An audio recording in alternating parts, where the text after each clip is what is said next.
শিলিগুড়িতে প্রধাননগর থানার ঠিক 100 মিটার দূরেই একটি এটিএম এর লুটের ঘটনা এবং দেখতে পাচ্ছেন এই মুহূর্তে সেই মেশিন থেকে সমস্ত যে লুট করে পালিয়ে গেছেন। একদিকে কত দেখা মিলেছিল ময়নাকুড়ি এলাকায় ঘটনা এবং আবারও শিলিগুড়িতেও এইরকম ঘটনা দেখা মিলল এবং ইতিমধ্যে সেই ছবিগুলো আপনাদের সামনে তুলে ধরছে। রীতিমতো জানিয়ে রাখি শহরের বুকে একদম চাম্পাশ্বরী মোড়ের কাছে এই মুহূর্তে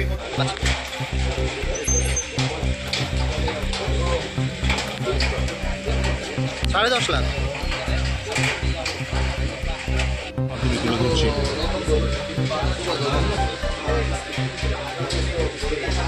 अराउंड 10-50 हो सकता है। सर एक लास्ट कब अपलोड हुआ था पैसा? वो अभी हम लोग चेक करेंगे, अभी देखा नहीं। कुछ जो भी था क्या? नहीं, वो चेक करेंगे, अभी चेक नहीं किया। जब चेक करेंगे हम लोग क्या वो प्राथमिक तौर से क्या लग रहा है? गैस कटर से करता है? गैस कटर सीसी कैमरा में भी 10.5 लाख सर 10.5 लाख सर 10.5 लाख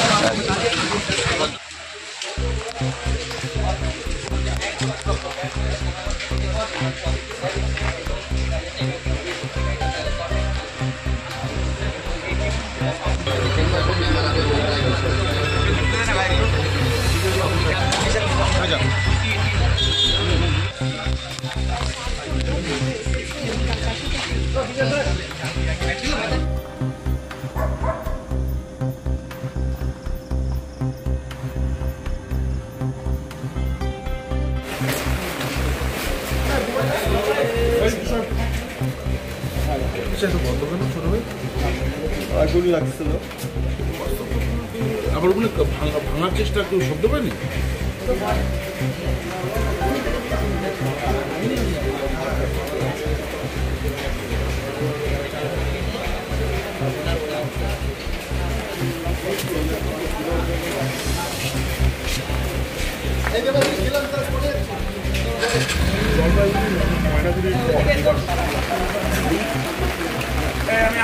কেটে সিসি ক্যামেরায় রং স্প্রে করে কিন্তু এই গোটা লুট চালানো হয়। আমার মেয়ে যখন প্রথম 100 ডায়াল করে তখন ওর মোবাইলে আমি টাইম দেখলাম 2:10। হ্যাঁ, প্রথম দেখে 2:10। তা ও যখন দেখছে তখন বেশি একটা সময় পায়নি। ও যখন দেখলো তার মোটামুটি ধরুন 2-3 মিনিটের মধ্যে ওরা বেরিয়ে চলে গেছে। হ্যাঁ, ও ট্রে ফ্রে গুলো সমস্ত কিছু তুলতে দেখছে আমার মেয়ে। তারপরে যখন ও প্রথমে লয়ার রেস্টুরেন্ট তো ও বুদ্ধি করে 100 ডায়াল ফোন করেছিল, কিন্তু 100 ডায়ালকে ফোন করে কোনো কাজ হয়নি। অনেকবার ট্রাই করার পরেও 100 ডায়াল লাগেনি। তারপরে যখন ওরা চলে গেছে দেখছে যে ধোঁয়া বেরোচ্ছে, আগুন বেরোচ্ছে, তখন ও আবার নিচে, আমরা সেকেন্ড ফ্লোরে থাকি, দৌড়ে আসছে, নিচে এসে কলিং বেল বাজাচ্ছে। কি ব্যাপার? আমি মেয়ে তো এত রাত্রে হঠাৎ তো নিচে আসে না। তারপরে বলে যে বাবা এটিএম এ চুরি হয়ে গেছে আর আগুন লেগে গেছে। বলে আমি বেলকনিতে আসি, বেলকনি থেকে দেখছি আর প্রচুর ধোঁয়া বেরোচ্ছে। তারপরে তাড়াতাড়ি নিচে নামছি, নিচে নামে আমি নিজে উপর থেকে 100 ডায়াল করছিলাম, কিন্তু 100 ডায়াল লাগেনি। না লাগার পরে গিয়ে তারপরে দেখা গেল যে আমার কাছে কিছু অফিসারদের নাম্বার ছিল। পরে দেখলাম যে পিসিবাসী বড়বাবুর নাম্বারও আমার কাছে আছে। তার আগে 2টো নাম্বারে ফোন করেছিলাম, তারা তোলেনি। তারপরে পিসিবাবুর বড়বাবুর নাম্বারে ফোন করার সঙ্গে সঙ্গে উনি তুলছে। তোলার পরে বললাম যে স্যার আমি ত্রিবেণী লজের মালিক বলছি, আমার বাড়ির সামনে যে এটিএম আছে সেই এটিএম চুরি হয়ে গেছে, প্লাস আগুন লেগে গেছে। হ্যাঁ, তারপরে উনি কিছু করে আমাদের গাড়ি পাঠালো, দমকল আসলো, ব্যাস। কতজনকে দেখা গিয়েছে? 4 জন। 4 জনই মুখবান্ধা ছিল। গাড়ি একটাই গাড়ি ছিল, গাড়িটা সাদা রঙের ছিল। গাড়িটা কি গাড়ি ছিল বোধহয়, ওই যে কি বলে ওটাকে, হ্যাঁ না না স্করপিও না, স্করপিও না, ওটাকে আরে হ্যাঁ সুইফট টাইপের গাড়ি ছিল। আপনার মেয়ে ভিডিও করেছে? হ্যাঁ হ্যাঁ, ভিডিও করেছে। ভিডিওতে মুখ দেখা গেছে? না, মুখ দেখা যায় না, ও ভিডিও করছে, কিন্তু ও বুদ্ধি করে কিছুটা ভিডিও করছে। কোন দিক দিয়ে পালিয়ে গেল? এদিক দিয়ে। এটা গাড়িটা এখান থেকেই ব্যাক করছে।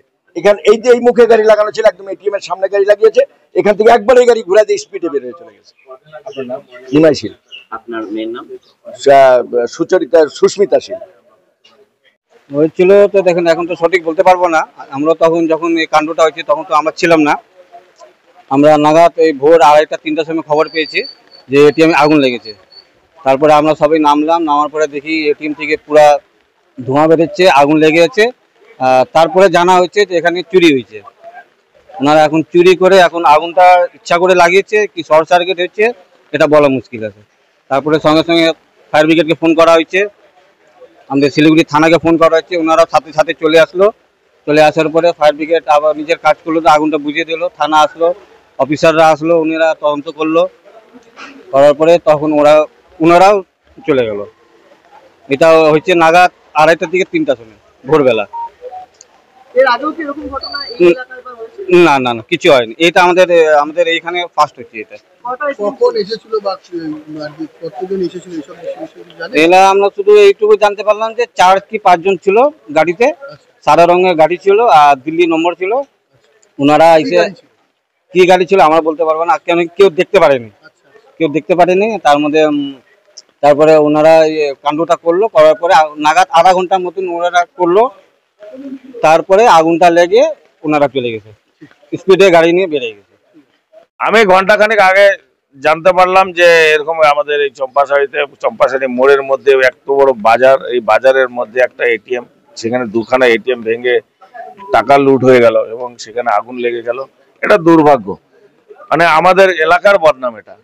তো আমি খালি এতটুকুই বলতে পারি, আমি একজন কাউন্সিলর হিসাবে, যে প্রশাসনকে এটা ভালো দায়িত্ব নিয়ে কাজ করা দরকার। যে এটিএম বিশেষ করে যে কয়েকদিন আগে এত বড় একটা ঘটনা ঘটলো, তো তাহলে প্রশাসনকে তো এটা দেখা দরকার যে এটিএম গুলো যেখানে আছে বিশেষ করে সেখানে টহলদারি বা সেখানে প্রশাসনকে কিছু একটা ব্যবস্থা করা দরকার যাতে এটিএম গুলো রক্ষণাবেক্ষণ করা যায়। এবং এসবিআই ব্যাংকের আজকে ঘটনা, আমি ব্যাংক কর্তৃপক্ষকেও একটা কথাই বলবো যে আপনারা এতগুলো এটিএম করেছেন কিন্তু সেখানে সিকিউরিটির ব্যবস্থা করেন, এটা আপনাদের সিকিউরিটি ব্যবস্থা রাখা উচিত ছিল। তো আমি এটা দুটো দিক আছে। আর একটা দিক আমি বলবো যে আমাদের চম্পাশাড়ি এমন একটা জায়গা হয়ে গেছে, কোথাকার লোক আসছে, কোথায় থাকছে, কোথায় কি তাদের না অ্যাড্রেস আছে না কিছু আছে। এখানে প্রচুর বাইরের লোকরা জমি কিনে রেখেছে, কে কার বাড়িতে ভাড়া থাকছে কিচ্ছু এটা আর কিছু নেই। এটাও একটা বড় তদন্ত করা উচিত যে যারা এখানেই থাকুক, যে এলাকায় তৈরি থাকুক, তাদের অ্যাক্টিভাই করার জন্য তাদের আই কার্ড আধার কার্ড তো একটা প্রশাসনকে দেওয়া দরকার, প্রশাসনকেও এটা বোঝা দরকার। নাহলে আমরা কি করে বুঝবো যে কে ভালো কে খারাপ, এটাও দেখা দরকার আছে। তাই আমি প্রশাসনের কাছে অনুরোধ রাখবো যে এটিএম বিশেষ করে এটিএম যেখানে যেখানে আছে সেখানে টহলদারিটা বাড়ান, আর তাহলে আমাদের মনে হয় এটাকে সেভ করতে পারবো। দেখেন আমি তো বিতর্কিত লোক, বললে আমি খারাপ, আমি তার জন্য এত কথা বলতে চাচ্ছি না। তো এত কথা বলে লাভ নেই, সামান্য যদি একটা মারপিট লাগে সেখানে খুঁজে পাওয়া যায় না, এটা অনেক বড় গল্প।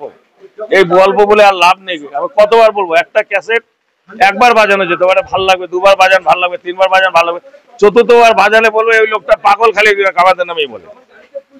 তো এটা আপনারা জানেন। তো কাজে আমার আর এর মধ্যে বলার কিছু নেই। থানা সামনে ঠিক আছে, কিন্তু থানাতে তো এরকম হয় যে অফিসার থেকে ফোন করে তারা ফোনই উঠায় না, এরকমও হচ্ছে। তো আমাদের যিনি দেখেছেন এই ঘটনাটা, তিনি তো প্রথমে 100 ডায়ালকে ফোন করেছেন, 100 ডায়াল ফোন ওঠাননি, এবং তারপরে কয়েকজন অফিসারকে করেছেন, তারা ওঠাননি। তারপরে পিসি পার্টির বড়বাবুকে ফোন করেছেন, তারপরে উনি ফোন উঠিয়েছেন। আমি জানি একটু দায়িত্ববান উনি, তো উনি তো সেটা ওঠানোতে তারপরে এই ব্যাপারটা না আসলো। আর যদি টাইম মতো ওঠাতো তাহলে সেই লোকগুলো ধরা পড়তো। তো এই তো হচ্ছে অবস্থা। এটা কি বলবেন প্রশাসনের নামে? আমি তো প্রশাসনের লোক থেকেও প্রশাসনের বিরুদ্ধেও কথা বলি, যার জন্য আমাকে পাগল বলে। আমি পাগলই লোক, আমি ভাবি নিজে পাগল লোক, কারণ হচ্ছে আমি বলি বেশি, তার জন্য আরো এর থেকে আর আমি কি বলবো।